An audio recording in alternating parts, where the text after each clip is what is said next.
All right. Welcome once again to Drinking with the Doctor. Cheers. So, had a fun little eye opener this week with a job. With a job. You know, it's one of those things. It's like I was telling you before. It's like when you see a gymnast. They make it look so darn easy. Easy. So you decide, I'm going to go do a kip up, or I'm going to, do whatever, a handstand. Nope, doesn't work. It doesn't work.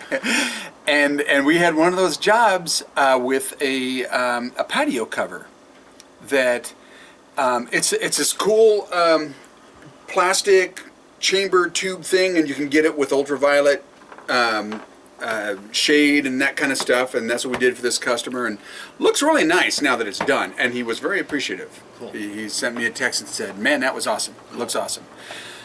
But it took a bit longer than we expected, because Jason and I have worked with the material before, but it'd been long enough you just kind of forget all the little knicky-knacks, and then if one little thing goes wrong, like the rafters you're putting it on are not square, but they're little. So actually, the job would have went snippety snap just like a gymnast. We could have did that handstand, but none of the rafters were square or on center by any measurement that we could figure out. Yeah. We just assume when we bid a job and we look at framework, we assume everything's squared, centered, and your rafters are 24 inch on center or 16 on center. Hold on. You know what they say. Yeah, that's what we get. And that was my bad. I should have checked that better. It just all looked right, and I took the measurements, but I didn't check every single rafter. You shouldn't have to.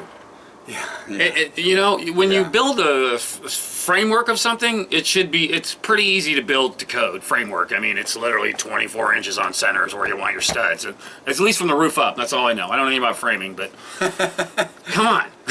13-inch rafter here, 22 3/4 over here. Yeah.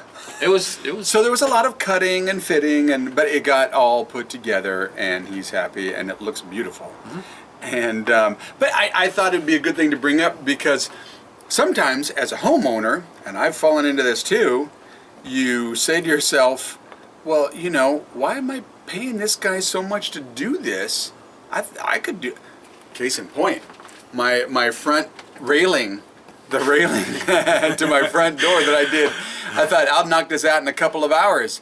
It took me all friggin' day, because there kept on being little things that popped up that when you're doing it every day, those things. Yeah. You're prepared for those things. Yeah. And it all of a sudden makes it worth paying for a contractor. Yeah. Oh my word.